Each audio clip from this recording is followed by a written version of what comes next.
You ask Tiger to solve. This deals with linear equations with one unknown.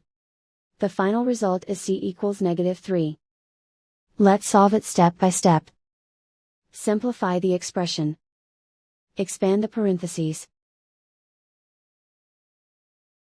Group all constants on the right side of the equation. Add 8 to both sides. Simplify the arithmetic.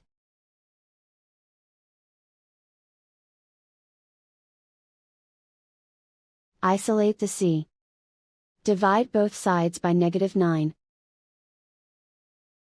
Cancel out the negatives. Simplify the fraction. Move the negative sign from the denominator to the numerator.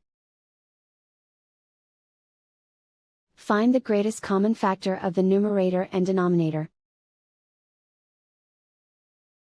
Factor out and cancel the greatest common factor. And so the final result is c equals -3.